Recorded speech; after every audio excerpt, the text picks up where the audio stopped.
What is up, guys, and welcome to the Meeple Minded Podcast, the podcast where we talk all things tabletop gaming. My name is Jason. And I'm Ant. How are you doing this week, sir? Very good, sir. How about yourself? I'm not too bad, thank you. Not too bad. I'm Excellent. just going to have to move my drink out of the way. Yeah, no advertisement. No advertisement at all. We're not whatsoever. The same thing. But yeah, how have you been, sir? All good, sir. Been a lot of gaming this time. It's been a hell of a lot Yes. of gaming. It's been great since we got back from Expo. Absolutely. I had a bit of motivation yesterday as well and moved the studio around. Yeah. So anyone watching can actually see how much it's changed. We're trying something new. Mm-hmm. I feel a little bit better because I can see you. I'm not having to keep, completely turning my head to see you, sir. Around, give myself a neck pain, all that kind of jazz. But yeah, let us know what you think, whether you like it and all that kind of stuff. I know the audio listeners don't care. No, because of course they don't. Sounds exactly the same. Then watch the YouTube, then audio listeners. Exactly. But no, we still love you anyway. Or Spotify video. Yep. Yep, there you go.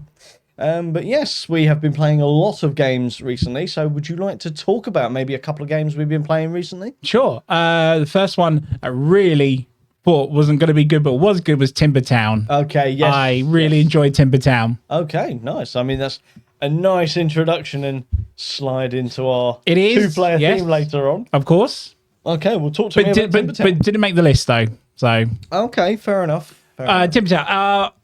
It's so weird because it just wasn't what I expected. Again, I'm not very into the whole two-player thing as much, but I don't know.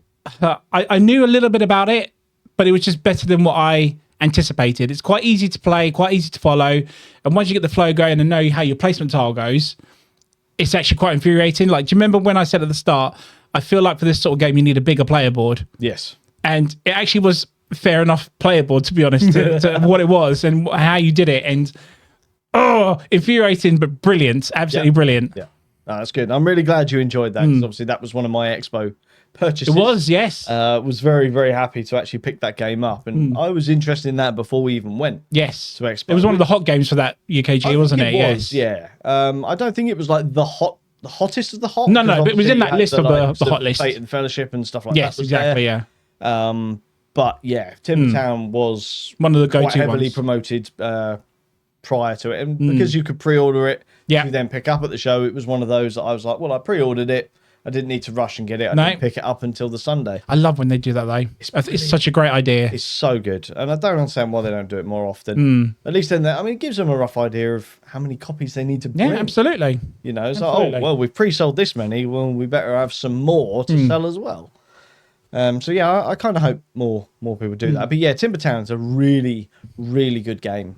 And a very good purchaser. Like, I compared it better than River Valley Glassworks. And I'm sticking with that, by the way. Yeah, I know. We differ on opinion on that just a little bit, but mainly because there are some minor differences to it. Oh, yeah, of course. I think the production-wise of River Valley Glassworks is absolutely stellar. Of course, yeah. That's. I think there's somewhat more replay value to River Valley Glassworks. Do you reckon? But I can't say that detracts from Timber Town. Okay. Because Timber Town really is good. And I would play it a lot. Yeah, especially with the different scoring cards you can put into it as well, which yeah. I don't think you can do in River Valley Glassworks, but I haven't played the expansion. I think expansion might do that. Yeah. That's probably an interesting conversation to be had there because there is replay value in River Valley Glassworks, but it is somewhat required to have that expansion should you want that replay value. So, whereas Timber Town, the replay value is there, included in the box, and is substantially cheaper. Yes, so most definitely cheaper. There you go. That's food for thought. Food for thought, folks. Food for thought.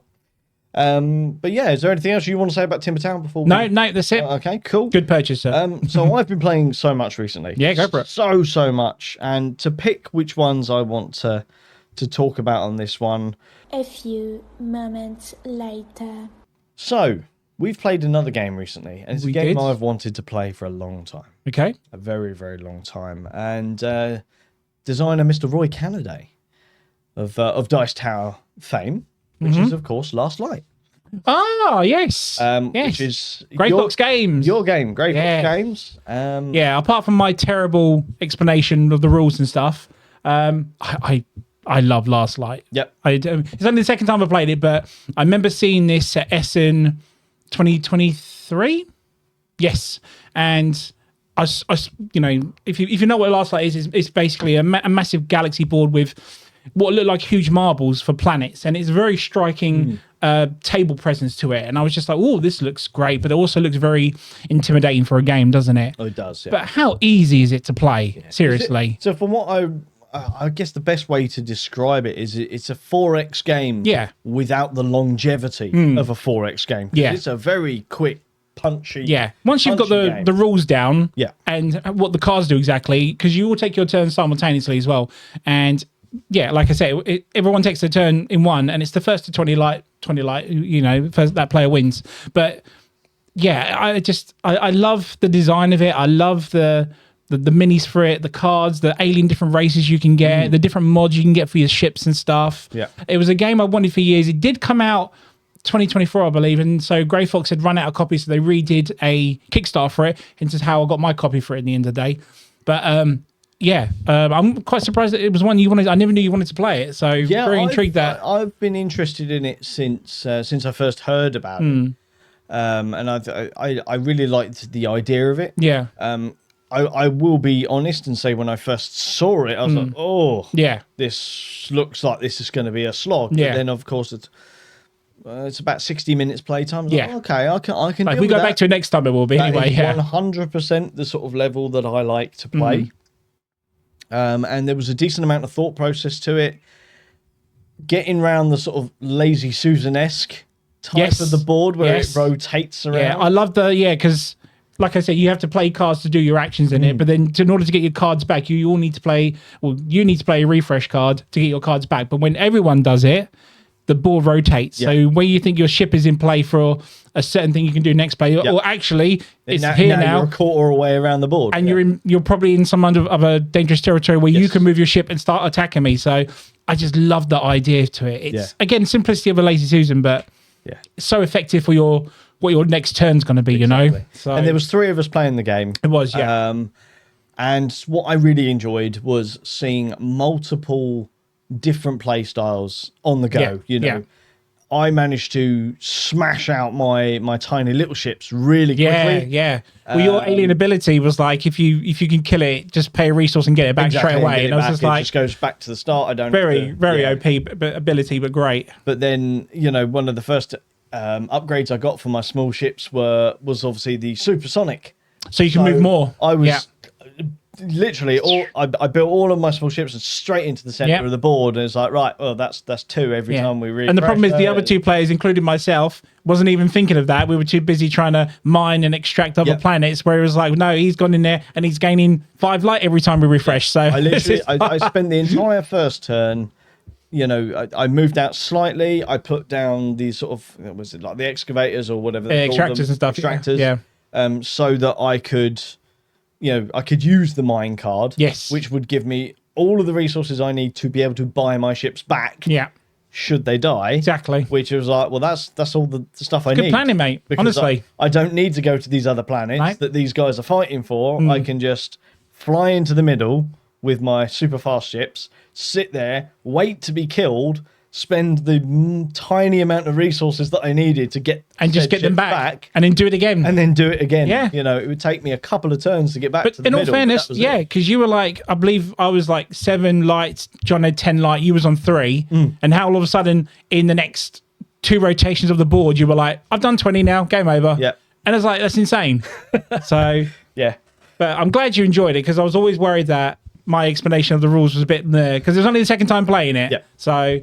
But I'm sure that we probably got a couple of bits wrong. But there was one thing. There was one thing that was bugging us. And do you remember what I said about the range on the card on the thingy? So the second range is on a promo card, which I haven't opened. So that's where we missed out on it. There you go. And it was bugging us. So we was doing it right. But the promo card is what makes you go further. I mean, that would be my sort of one comment really for that game, and that is I feel like the different ships need to be a bit more different other than their size. Yes. and their health. Yeah. It's like, just because they're bigger doesn't mean they're going to, you know. It makes the sense. only thing that's going to be better about them is they're stronger. It takes longer to kill them. It makes sense that the bigger ships are slower, then the smaller ones could be faster. They could have done something like that. Yeah, 100%. You know, 100%. The bigger ones should have longer range because they've got bigger guns. Yeah, absolutely. You know, I would have liked to have seen that a bit more in it, or even just factions being different. Yeah. You know, so that, all right, I had the alien race that could, you know, just pay a resource and they got their ships back. That's my strength. Whereas you could have an army where it's like, oh no, his strength is, well, they're a heavy militarized force. So they're all about range, guns. These ones over here are the shifty little... Well, John had the tech guys, didn't he? So he got like extra tech cards if he'd done the reshare thing. So I'm assuming it's all balanced, but again, it's only the first time we played it. So if we played it more, we'd obviously get used to what the other alien factions do and stuff. So and I definitely want to play that game again. Yeah, very, very same. I'd like to see what James thinks of it as well. I think James will really enjoy that game. I think he'll take a little while to get his head around it, but I think he'll enjoy it. Definitely. So I guess at this point we can talk about some games that are in our top 5 2-player games of all time. Of all time. Now, before we dive into it, I think we need to lay some ground rules. Yes, because this is what I was asking you on this one, because when you sent me the list, I was like, is it this or is it this? So please explain. So the basic premise around this list is, first off, I think we should both say that we're only really recently getting into 2-player games. Yes, and most definitely. Playing games at 2-player. Yeah. Now, and we have been playing a lot of dedicated 2-player games, but this list, I feel, doesn't need to be just dedicated 2-player games, because there are some games out there that play best at 2-player. And that was my one rule to you, wasn't it? Yes. Was, I don't mind you putting a multiplayer player count game in, but it has to play best at 2, at least in your opinion. Yes. And we can have a discussion if I disagree. This will be interesting. Because only one of them is potentially a higher player count, but I think it plays best at 2. Okay. So. That's fair. And annoyingly, I found this list quite difficult to put honestly, together. because you did it almost instantly. No, because I already had so I'm not going to lie, 3 of these in my list are in my top 10 of all time. Nice. So, but the honorable mention is what I really wanted in this list was the issue, because there are some great honorable mentions I have for this list. And I'm sure yours, if you've got any as well, we can compare. But yeah, a lot of my honorable mentions, like I really want that in there, but then this is kind of better at 2-player and stuff. So hear me out on this though. Okay. Well, with that being said, ground rules have been laid. Yep. Are you ready, sir? I'm ready. Let's do it. Let's do it. Top 5 2-player games. So let's kick things off with number 5. Number 5.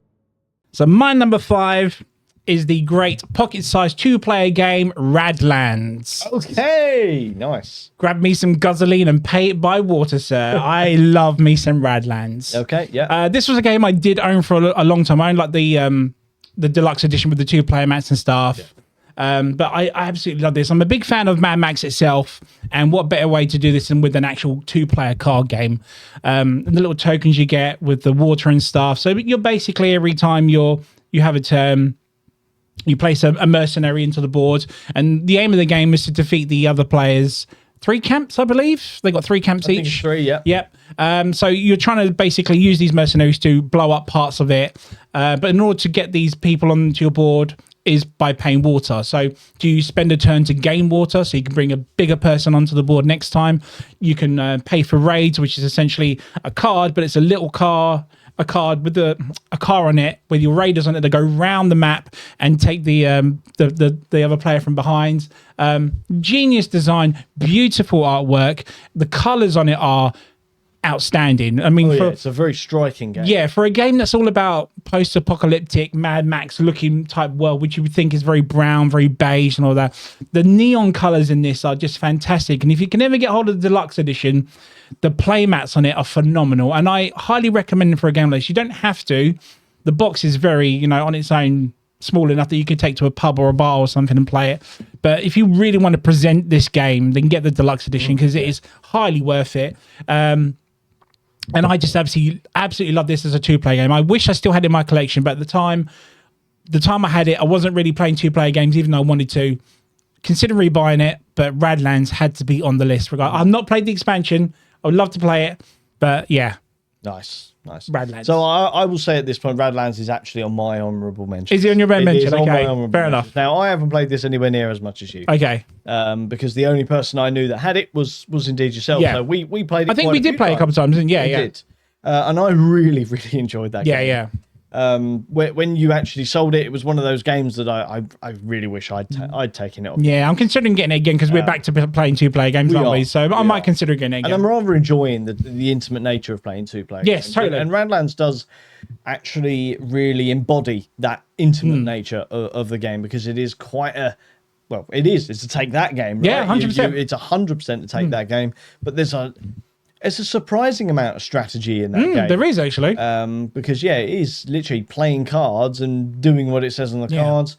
But do I bolster this? Do I attack here? Yeah. Do I just hold these in defense? Yeah. All that kind of stuff. So you've really got to plan a few turns ahead and, totally. and then you've got to be able to react when your opponent inevitably throws that spanner in your works.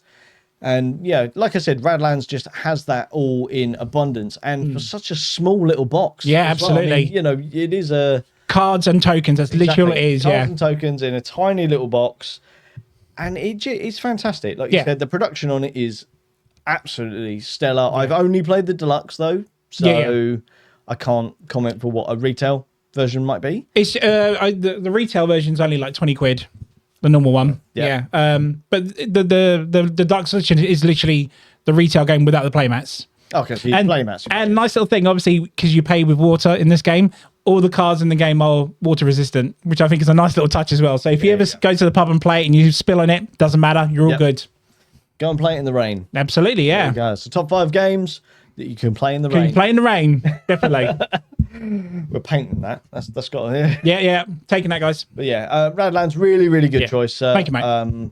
I couldn't fault you on that. I wanted to put it in my top 5 as well, but because I don't own the game and I haven't played it quite as much, I just felt like I haven't got the right. Like I said, there was a few in there that could have taken that spot, but it's a game I miss playing. It's a game I miss owning. But I do remember really enjoying that game when I had it. So had to go on there. Very nice. Okay, so my number 5, I am going to come in and I guess somewhat cheat a little bit, but I will be very specific if I need to be. And I'm going to say Azul.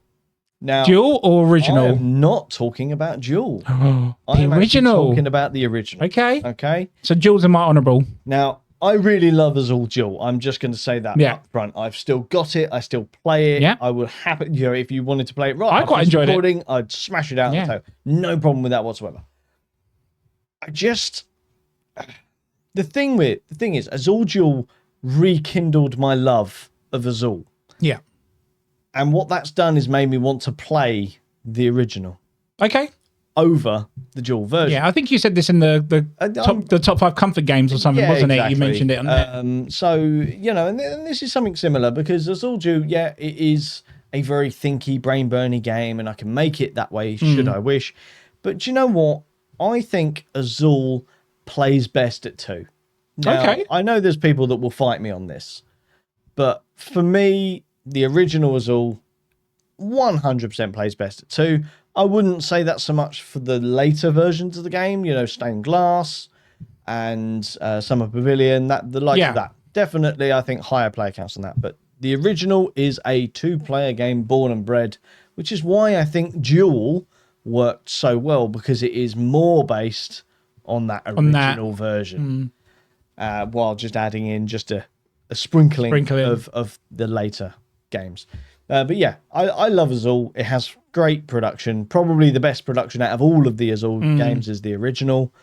My partner loves it, which is an added bonus because it means we can get it to the table. We don't have the original anymore because I sold it and got a bit of a raking for selling said game. But now we have the Azul Mini version, which I actually prefer really that one. great. Yeah, it is. you get the think proper it's pretty plastic good. boards and everything, and actually Exactly. fit into it and everything. Whereas with the original, you had to buy an expansion to get that plastic clip-on bit. So yeah, we now play the mini. My partner even went off to Brighton yesterday, and she was playing with her friends in a bar. Travel version's good. It's really, really good. So yeah, for me, the Azul Mini or Azul Original, I think, are fantastic and one of the best 2-player games you can play. Wow. To date. Okay. You can put Azul Duel in there as well because it's not far behind. If I'm not playing Azul, I would happily play Azul Duel. Yeah. So there you go. My number 5 is Azul. Nice, mate. I mean, like I said, Azul Duel was in my honorable mentions. It was. Nice. I've only played it a couple of times, but I think again, it's one that rekindled me to play Azul because I loved Azul when I first got into games. Hadn't played it since. I bought the mini one. I took it on holiday with me. I think I played once, but then it got to a point where other different Azuls were coming out, and I hadn't played those ones.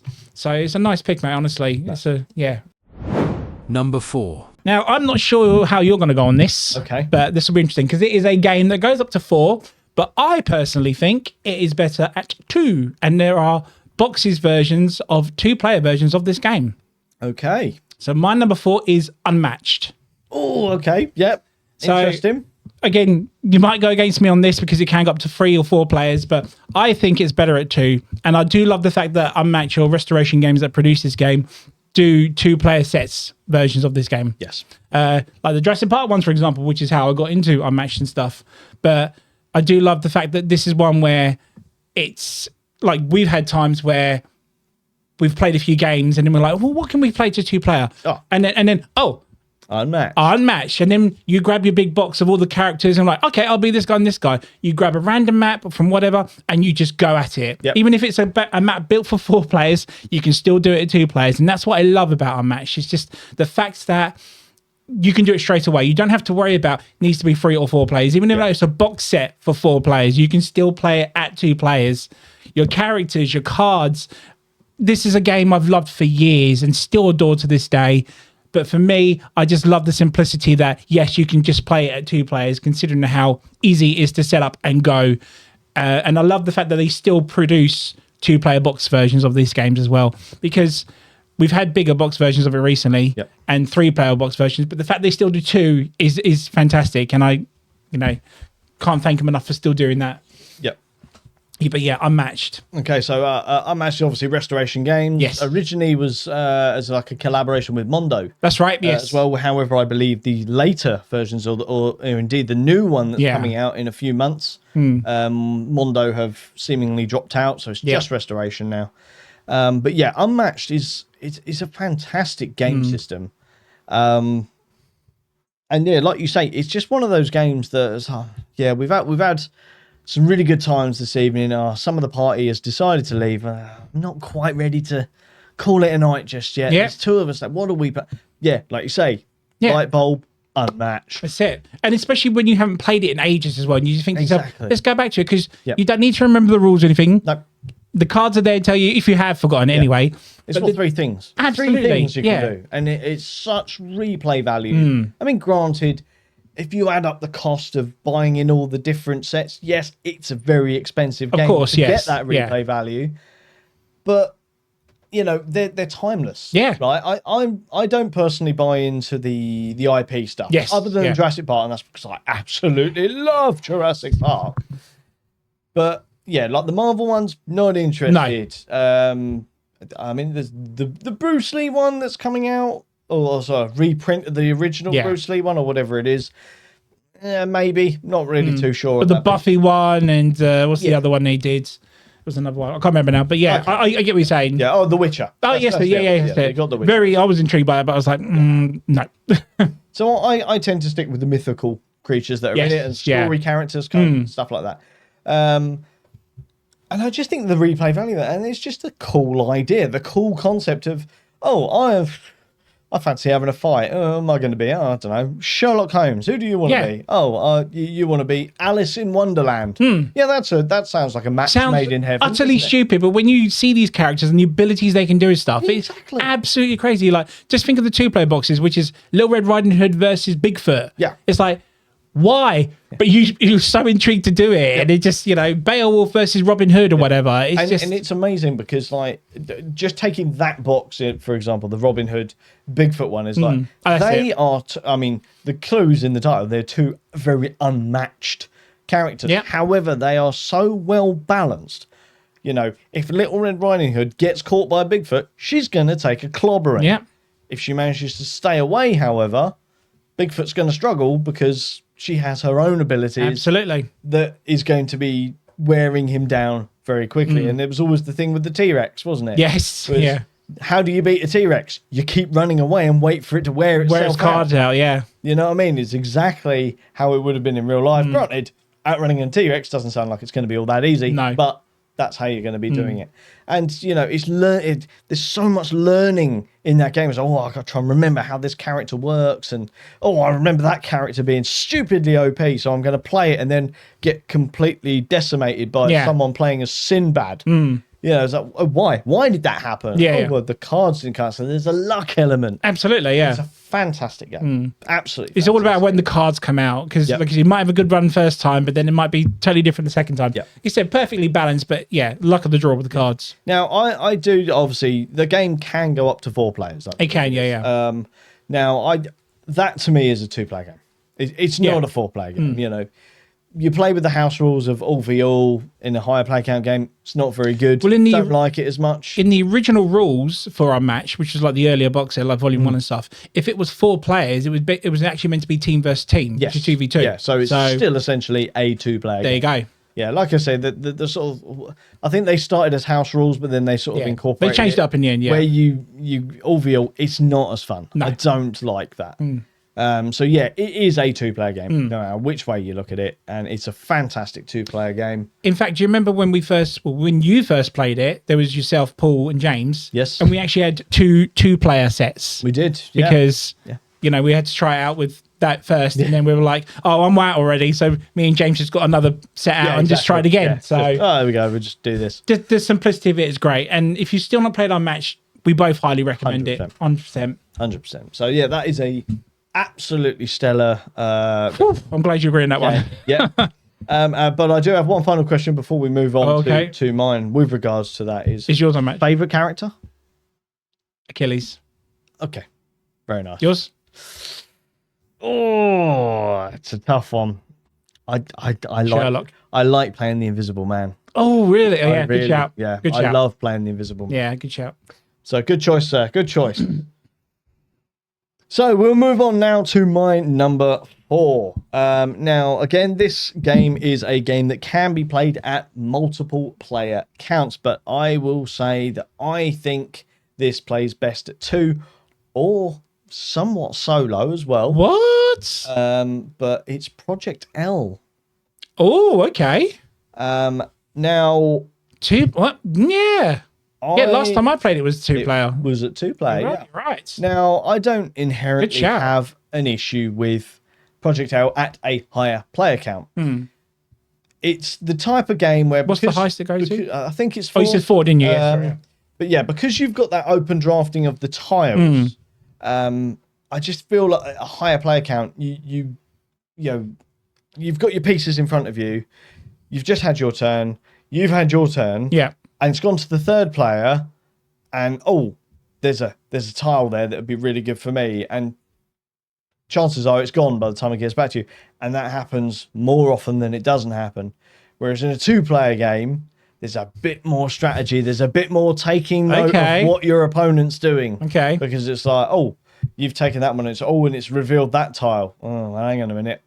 I need to take that tile because I know that Anthony will need that tile. I see. But it doesn't benefit me, but it does stop him. And we all know I like a little bit of take that. And so you don't like other players because they're going to take your tile. Exactly. I don't think it's right.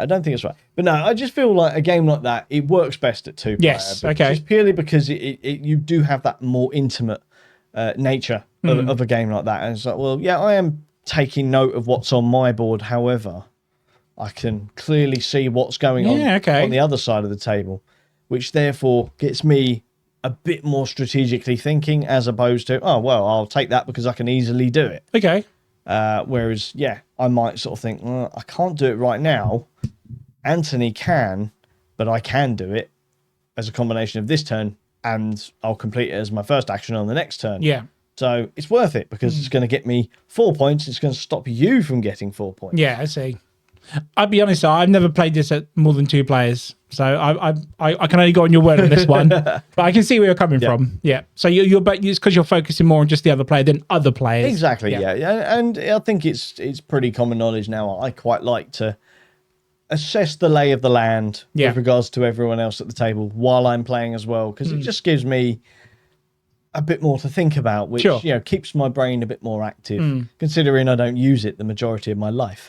So just when gaming. Just when gaming, that's what it's for. It's the only time you need it, Jason. Exactly.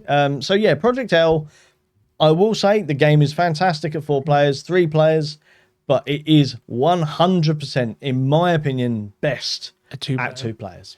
Nice. I mean, I recently replayed it with you before Expo, and I forgot how good this game was because it was been a long time since I played that game. Yeah. I think when it first came out was when you picked it up, and then it had been a couple of years since I played it. I wanted to play again, and then I thought to myself, this would be great for a family night, you know? Yep. So I picked it up at UKGE recently. So I totally go with your picks there, 100%. It's a great game. I didn't even know you'd picked it up. Yeah, totally. I did not know you picked it up. Because the new one had come out, which is all the square one. Yes. But I didn't pick that up because I think Project Hell, my dad's a big Tetris fan, so I think he'll love this Tetris type game. Yeah. So I'm trying to get him into board games slowly. So yeah, I think there's one he'll definitely like. So I picked it up there. I think, because obviously with the Tetron pieces, you look at it and you think, oh, Tetris. It's not Tetris. No, it's not, but it's just the pieces, yeah. Yeah, exactly. Had the Tetris soundtrack constantly playing in the background. Watch you do it. It's so good. Exactly. Good pick, sir. Thank you. Number 3. Okay, Anthony, what is your number 3? My number 3. So these last 3 games are in my top 10 of all time. And you're going to hate number 3. Oh, God. But I absolutely love number 3. It's up to 4. Am I going to have to flip this table? Yeah. Okay. But it's best at 2. 100% is best at 2. And it's Dune War for Arrakis. Absolutely love this game. By far the big hit of last year for me, and I'm so glad I picked it up at UKGE. So can I just jump in and sort of say, is this best at 2 player because it's shorter? No, it's meant. It is essentially meant for 2 players. So there's a mode on there that is a 2-player game, but there is a mode on here where you can do it at 4, which I don't agree on, but there are little things in there that do make it good at 4. But I'll explain anyway. Okay. But if anyone doesn't know what Dune for Arrakis is, you are either playing as the Atreides or the Harkonnens and essentially battling one another with masses of beautiful minis from Simon with all the sandworms and all the ornithopters and everything. And it looks like just a massive chess piece board, and how you both tactically have to try and figure out how to beat your goals and stuff, but you do it all with the dice. So the dice is a main factor in this game, and it's essentially helping you do your abilities of what you can do. So you roll dice and you place it onto your player board of where you can do certain actions, whether you need to move troops, attack, move sandworms, place vehicles in a certain area, whatnot. It is so thematically brilliant and goes with the theme so well. I'm not a massive fan of Dune, but I do love Dune. But the thing is that this is really hits home with what the theme is and how do I say this? This game is an experience, and it does go on for a long time. So if you're prepared to play this for 3 hours, it is highly worth your time. If you're willing to learn the rules, it looks intimidating as hell, but as soon as you get to grips with it in a couple of hours, it is amazing how you do this. And the little stipulation you do with the 4 players, so it's essentially 2v2 if you do that. Yeah. And the thing is that if you want to plan out certain things with a colleague, you have these things called quiet tokens. So if you want the other 2 players to leave the room, you have to give them these tokens, and they have to leave the room so you can talk tactics and stuff like that, which in other games you can't essentially do. But this one, makes you want to do that because you want to win this. You feel like you actually want to be part of it and actually achieve something out of this, like you're going to win a medal out of this or something. It does this every time. There is never one gameplay where I've not been, even if I've lost, it's very tight and it's very just close to the marker that I could have done this, and I still am satisfied for losing. And you're satisfied obviously winning, of course, But this game is just play it and you'll understand where I'm coming from, because I'm trying not to spoil it for you. I know Jason doesn't have any say on this whatsoever. I would love him to play it, but honestly, guys, it's the reason it's in the top 3. Fantastic. Doom for Arrakis, give it a go if you can. It's very pricey, but give it a go if you can. Nice. I guess this is going to be the first one that I don't get to really say anything. No, that's fine. Jason, number 3. Yeah. So my number 3, unfortunately, this is going to be a quick one as well. Because my number 3 is my biggest cheat of this entire list, which is the unmatched system. Oh, damn it. Sorry, dude. I didn't realize I had it on yours. That's not a problem at all, because, when you were chatting about it, I thought you didn't have it on your list. So I was like, oh, yes, fine. Yeah, no, you picked me at the post, but yeah, it is, to me, an absolutely fantastic system. It's amazing at 2 players. We've already waxed lyrical about that game. Yeah. So I won't bore you with that exact same thing again. But yeah, the unmatched system is my number 3. Your number 3, Dune. War for Arrakis. War for Arrakis. Number 2. What is your number 2, sir? My number 2 is probably the most expensive 2-player game of all time. I'm trying to assess whether this is sarcasm or whether it's truthful. Oh, no, it's truthful. Okay. It's truthful. Okay. The board itself is between 150 and 200 pounds. Okay. So I think you know where this is going. Yeah, this is definitely Clask. No. No. Oh, no. That's what I mentioned, though. My number 2 is Crokinole. Of course. Of course it is. Yeah. When do we not talk about this game, Jason? I mean, we played it again recently with Steven. So, Steven, if you're listening, back me up on this. Yep. But what can we not say bad about this game, right? It's amazing. It's amazing. And if you don't know what Crokinole is, it's a very old Canadian game, right? Canadian derived game. Yeah, and obviously it's a massive board with divided size of scores. You flick discs in to try and get into the centerpiece. I know it sounds very basic, but it's very addictive. Yep. It is, you can play it at 4 players, which I don't recommend personally, because it's all out war when it's 4 players. I don't think you can really ever get to achieve it very well, what you need to do in the game. So, at 2 players, it's non-stop, where you think one turn is been and done, but you want to go again and again. And I've got so many players hooked onto this game, family members, other people that have never even experienced it before. Like, I remember one time we brought it to your game club once. Yeah. And we were closing up, but then everyone was just sticking around just to see what this board was and stuff. Yeah. So we talked about it a lot in this podcast, so I'm not going to keep going on about it, but if you ever get hold of Crokinole Imperium, which will be a fantastic add-on to playing Crokinole as well. They're basically cards that can change stipulations to the game, like reverse scoring backwards, or you have to flick discs off a certain way to score points. Crokinole, mate. What? Yeah, Crokinole. Play Crokinole. Give it a go.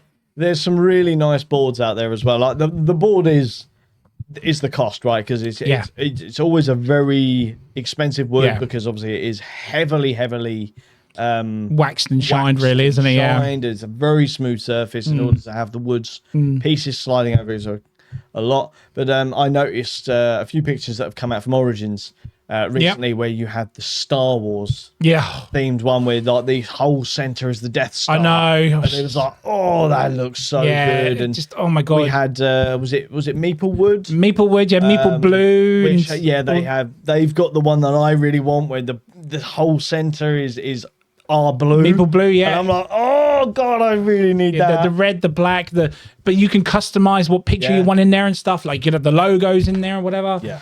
Just, my God, the limit, how we were so limited when we first played it. Like, it was essentially just tournament style boards is all we can get hold of. Yeah. And now Crokinole gets bigger every year, doesn't it? So, I mean, I think it was the first time at UKG had, like I said, Meeplewood were there displaying their new boards and stuff for the end of the year. And you get like the championships and stuff happening at my God, of UK Games yeah, as well. Absolutely, and it's huge. And the amount of accessories you can get for this, like the 20 score holders or the actual speed dust you can have, and other little things like counter holders. The sky's the limit. If you buy a board, you will be hooked with all the rest of the stuff you can do with it. It's a hell of an investment, but I think it's an investment that is worthy. Like, genuinely, I've always said, like, if you got rid of your board, I wanted first dibs. I also, if I didn't get first dibs and you had to get rid of it quickly because I couldn't afford it, the next time I had spare money, I would have. You still have I'd have a version.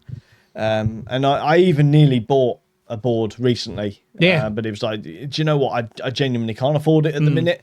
So I need to be sensible, do some adulting at this point, not the bad type. No, but the problem is Crokinole is one of those games that you play for a little bit, but then goes away for a while. Yes. And sometimes you forget where you can store your board and stuff, that you kind of forget you have it. But when you bring it back and then you think to yourself, it's like every game you miss for a while, isn't it? Getting it out, if you've got one of the storage bags as you're getting out of the bag, and you just, I just missed this. Here we go. Come on. So the adrenaline's pumping. This was an honourable mention for me. Nice. One, because I absolutely adore Crokinole, and I would play it every day if I could, and I wouldn't get bored. No, absolutely. The only reason it's not in my list is I had a feeling it would appear in your list. And again, I don't own the board, and I feel kind of cheap by saying, oh, yeah, it's in my top 5, and then none of my top 5 are in my collection. That's fair. You know what I mean? That's fair. But yeah, Crokinole, 100% recommended from me. Definitely from you. All of us here at Meeple Minded. James is a big fan of it, and he hates dexterity games. He is, and he sucks at it as well. Sucks at it, but he still plays it. And that's what I love about it, because you can suck at this game but still enjoy it as well. 100%. So. Yeah, exactly. What's your number 2 then, sir? Okay, so my number 2 is a new game. It is a dedicated 2-player game. Okay. It is a game that we have played very, very recently and have even mentioned on this here show. It is Timber Town. Yeah, all right. So this is a game... Honorable mention. This is a game that shot number 2 straight to the top of my list. And to be honest, the only reason it's at number 2 is because the game that's at number 1, I am absolutely obsessed with, and it goes with me almost everywhere now. So that gives you a little insight into what my number 1 could be. But yeah, Timber Town, we've already talked about it at the start of the show. Please go back and listen to that if you haven't already. But mild rundown of Timber Town: you are building a town for beavers. And yeah, there's loads of different paths to victory in it. You can have like the beaver tiles, where the objective is you get 5 points for every beaver that you can get across the board. You've got the shops, which weirdly want to be connected to one another. But if there's more than 2 shops, God forbid, you don't get any points for that. You've got the I always forget what the blue tiles are, but they have to have different ones in the row, isn't it? And what we're talking about here is the base versions. That's the starter things of what those tiles do. You mentioned at the front the replay value of it. The different cards you can score. All the different cards changes that scoring all up about the place, which is where this game absolutely shines, because yes, that replay value is phenomenal. Yes. And at the price point that game is, it's amazing. It's a really good price point game. We forgot to mention at the start that because we mentioned the River Valley Glassworks, that the tile pickup is very much like River Valley Glassworks in a way, isn't it? How you move the water across and new tiles come onto the board and stuff. And that was another thing I loved about it. But it was the limitation of, if you take that tile, it has to be in that section as well. Apart from if you get a certain token in the game, then you can move it, of course. Reserve it. Move it to different ways. Just everything about it, I just absolutely love. The artwork is great. The placement part is what infuriated me of this game, but made me love it more because it was the restriction of it. And there's games where I love the restriction because it makes me like, oh, I've planned this, but I've not planned it well enough. So that's why I love stuff like this. Yeah, and you get that sort of frustrating thing, like the parks have to be in the corners. It's like, I've got the corners free, but there's no damn parks coming out. But it's back to what you're saying about Project L, where it's like, there's that tile. Crap, I forgot to reserve it. He's going to take it now. He knows I want it, and he's taking it. Exactly. And yeah, I just think, like I said, for the price point, you get so much game in such a small box. You get bang for your buck, honestly. And this is the thing, and we were talking about, as you said, River Valley Glassworks, and I said I absolutely love River Valley Glassworks, and I still maintain I prefer River Valley Glassworks to Timber Town. So why is River Valley Glassworks not in this list instead of Timber Town? And that is because River Valley Glassworks is my favourite when played at 3 or more players. Yeah, I can't see River Valley being if 2 I'm players. only playing 2 players, I'm going to Timber Town all the way because it absolutely smashes it at 2 because that's what it was designed to do. Absolutely. So yeah, Timber Town Alley Cat Games is an absolute stonker of a hit for this year, and I think more people need to play it, more people need to know about it. It's a really good game. Yeah, it's definitely in my top 10 for the year, Timber Town. Very nice. Very good pick, sir. Number 1.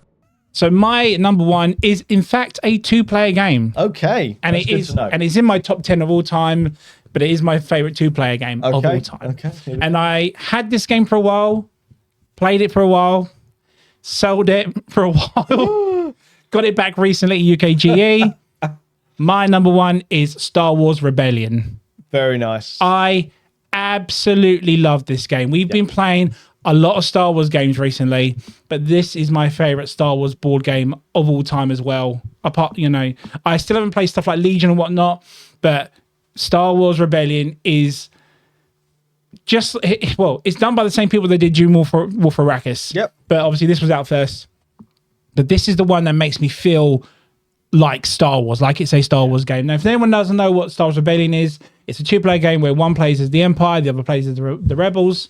And basically the Empire needs to try and figure out where the secret base is on this huge 2 boards connected to one another. They have to try and figure out which planet they've hid the rebel base on, and they're basically given their army straight away, and they have to go and roam the galaxy and find it. Whereas the rebels start with a very tiny amount of rebels they are, and they essentially have to grow their rebellion and make more ships and make even more. So it's essentially harder work for the rebellions, but they have an easier goal to defeat the Empire more. But it's that feel like if I am the rebels, I am struggling to recruit more rebels and stuff. You actually feel it, you actually feel like I need to build these guys. I need to take this planet and make these people believe that I want to join the rebel side and everything. It's so thematic. There is over 150 minis in this box as well, which is so much bang for the buck because, I think the game's maybe 70 quid, 75 pounds. For something with that amount of minis, you're looking normally over £100. Oh, easily. And these are great minis as well. They're not like just some, very basic and cheap looking stuff. Like you can actually build Death Stars in this thing as well. And with the Death Stars, you can actually blow up planets as well. There is everything to do with Star Wars. What you think of Star Wars, you can do it in this game. Like the Empire can capture Luke and make him turn to the dark side and stuff like that. You can do everything with this. If you're a Star Wars fan, or recently watched the recent Andor series that's come out, this will make you want to play this because this is living Star Wars, being Star Wars, but all in all, playing actual Star Wars. And it's a 2-player, hence why it had to be number 1. Yep. So, yeah. Nice. Very, very good choice, sir. It's not a game I've managed to play as of yet. No. We were going to play it. But you said you were interested in playing it, though. And then when I saw you had rebought it, I was like, I'm finally going to get to play this. I can never remember. Is this the one that you were trying to get all of the characters for? Was that was in, or was that? No, that was Imperial Assault. That was Imperial Assault. Yeah, I love Imperial Assault. Probably my second favorite, but this does top it. Yeah, but play it and you'll know why. Nice. Yeah, it's a game I really want to try. It's a great choice. Like you said, the minis, the production of it is fantastic. The bang for the buck is definitely there. It's a pricey game. Very pricey. But when you know what's in it, boom, the value is definitely there. If you're in it and it is a long game, so if you have a spare evening for 2 or 3 hours, it's an experience for any Star Wars fan to give a try. Very, very nice. Very nice.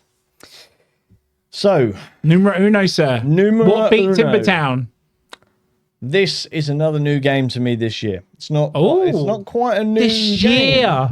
It's the first time I played it this year. Okay. However, it is a new game. I believe it's from last year.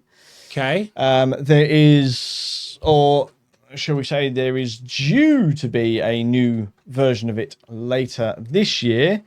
Whether that will happen or not is another question because the company that makes it is shut, it is mothballed. It doesn't exist anymore. Oh, okay. And it is Greater Than Games Compile. This is on my list, on my honorable mentions. Yeah, I'm surprised you hadn't figured that out. No. How much I have raved about this game. I'm very surprised by that. Okay. Okay. So yeah, Compile is absolutely fantastic. It's a great game. I first Not gonna played lie. this back in February, March time at Paradise. Introduced to me by the guys over at Board Stupid. Yeah, Hello. thank you guys. Thank you guys. And I think I'd bought it on the train on the way home from Paradise. I was like, the second this turns up, I'm getting it. And then I think within a few days of I think you literally like played it with me the next day or something. Yeah, exactly. Yeah. It turned up and was like, we need to play this game. It's absolutely amazing. But then within a few days of first hearing about it, it then came out, obviously, with the situations going on in the States. Yes. Greater Than Games had been mothballed by the parent company, and that is still the case. Now, we are due a new version of the game later this year. The word is that it is still coming because the parent company is still around, it's still trading, but Greater Than Games don't exist anymore. So it's really up in the air. Are we going to see Auxiliary 2, I think it's called? That's pretty cool. I like that. Or Main 2, because I think the first one's called Main 1, and then it has Auxiliary 1 as the expansion, and then it's Main 2, and so on. But I'm desperate to get a playmat for this because I play this game so much. Yeah. So much. And because of the fact that it was announced that it was, essentially not going to be available, no game mats for it anywhere. Sold out everywhere. There is a new one coming with the new set. I will be buying it. It is pre-ordered. So I really hope it comes out. But Compile is amazing. Compile is a card game. It comes in a card game box. Literally, the box is... It looks like it's a normal card holder, doesn't it? It's a deck box. Yeah, that's it. That's all that's in it. And there is so much game in there. So much. So it's a battling game. 1v1, where you have 3 different... I forget what they're called now. But they're like love, hate, death, and... They're love, hate, death, light, dark, water, fire. Elements and stuff, isn't it? Yeah. And the idea is that you have to play cards down to each of the different elements and things like that from that thing. But you've got 3 different decks, which will all be shuffled into one. You're drawing from the cards, and you play them face up on the correct line, isn't it? Yeah. And the aim of the game is that you want to get 10, a value of 10, because all the cards have different values. If you value it as 10, you compile, which means all of those cards are discarded, and you flip over that element. That is then compiled. The first to compile all 3 wins the game. The beauty of it, though, is when you do that and you compile, it wipes out your opponent's line that it's in. So you have the chance of wiping out some of their cards, and that's really, really satisfying. Yeah. Especially if they've got a really powerful card that every turn is allowing them to swap a card over or whatever, because that's the or move it to a different pile or something. Yeah, you can move stuff around, but because the rule is you've got to play it on the one face up that it's meant to be on, but then there's other effects that allow you to move them, which then you might have a 5 love, and it's like, oh yes, that's all I've got on there. But if I've got 5 on hate, for example, but I've got something on hate that allows me to shift a card, well, if I shift that 5 onto here, that's 10, which means if it gat back to me at the start of my next turn and he hasn't beat me in a higher number, I'm compiling, and boom, I've managed to do that. So yeah, it's just such a beautifully simplistic game. I'll be honest, I knew about this game. I never knew how to play and stuff. It's simple, it's brilliant, and it's easily, like, anyone can play this game, honestly. Yeah. It's not one of those Magic the Gathering type looking games or anything like that. But it's quite cheap as well. It is, yeah. I mean, it's a deck of cards, so it sounds expensive, but it's not, because the production quality is fantastic. Yes. You're looking... Prices do vary, obviously, with the fact that it is technically out of production now, but you're looking at somewhere between £15 and £20 for the base game, which comes in a fantastic box, and you're about another £5 for the expansion, which is another 3 factions. Yeah. But yeah, the game is so amazingly simplistic, so much replay value.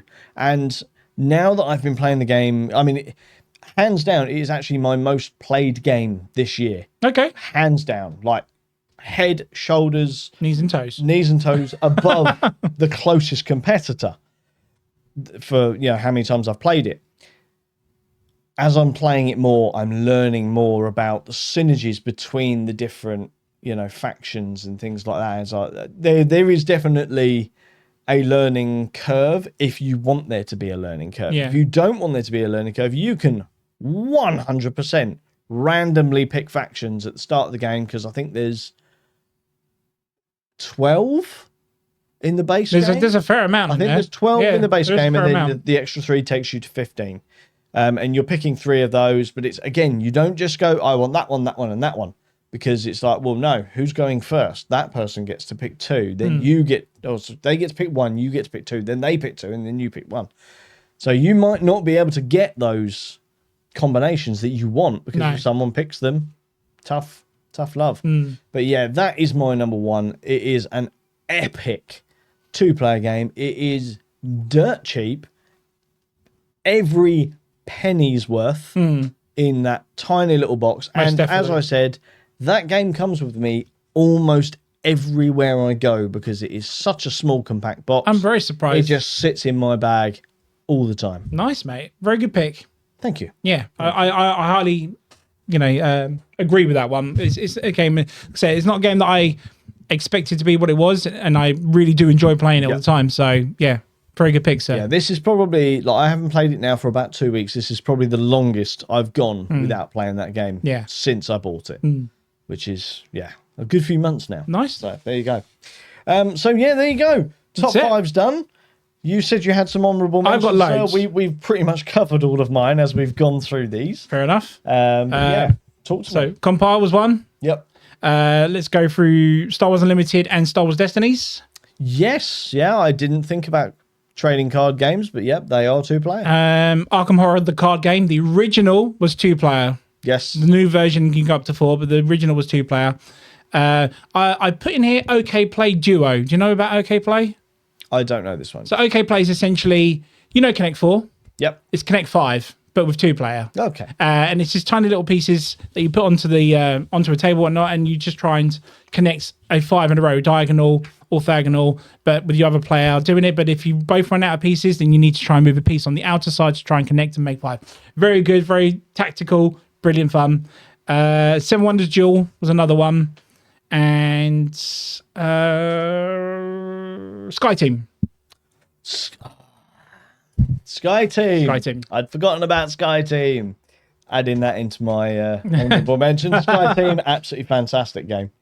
Again, dedicated 2-player game. Just looking around at my collection a little bit, there are a couple that I can probably mention as well. We played Star Tycoon the other day. I love that game. Oh, how did I not remember that beginning? I absolutely love Star Tycoon. However, I am going to say I think I like it better at 3, but I prefer it at 2 compared to 4. It's much quicker at 2, but I love Star Tycoon. Yeah, Star Tycoon is such a good game. Another one I was toying with putting in was actually Worms, the board game. Now, I love that game. I've only played it once, so 2-player, I need to play it again.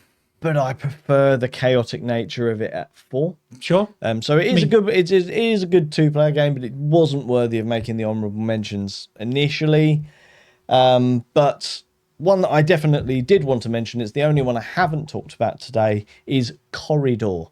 And more specifically, Corridor Pac-Man. Pac-Man, yes. Now, Corridor Pac-Man is designed to be played with more players, but the original was good, though. At its heart, it is basically a 2-player game.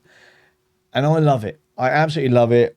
I think it's quite, especially the Pac-Man version, it is very expensive for what it is. Yes. But again, the production quality is fantastic. It's all solid wood, very nicely painted and looked after. The Pac-Man one's great because you get your little Pac-Man to go around the board.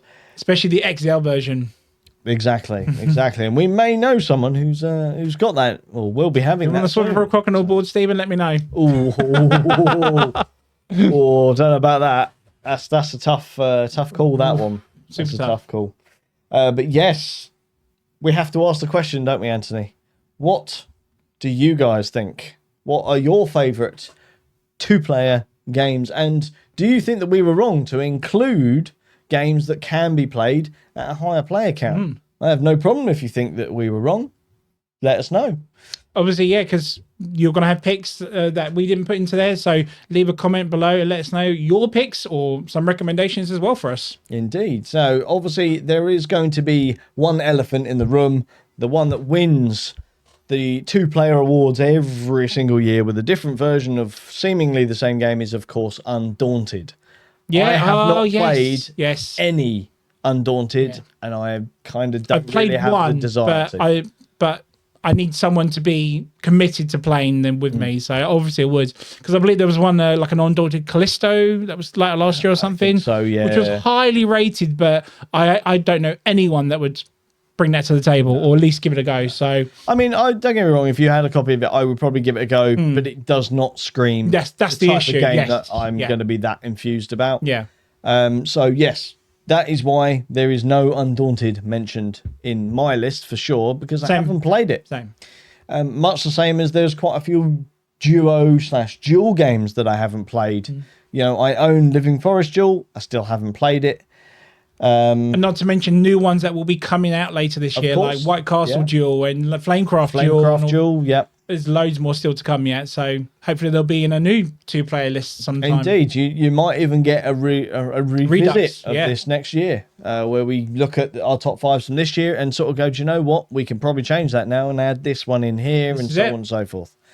So yeah, as we said, let us know your opinions on our lists and more importantly, what your lists are and what recommendations you have for us to check out. You never know, we might well just do it. And if you like what you listen to, like, comment, share, and of course, subscribe. That one there. That one. That one there. Yep. No, it doesn't help for the audio people, does it? No, it doesn't help. It's a shame. Oh, well. Okay, guys. So until next time, I have been Jason. I've been Ant. And you have been watching or listening to the Meeple Minded Podcast. Join us next time for more tabletop gaming content. And we'll see you on the next one.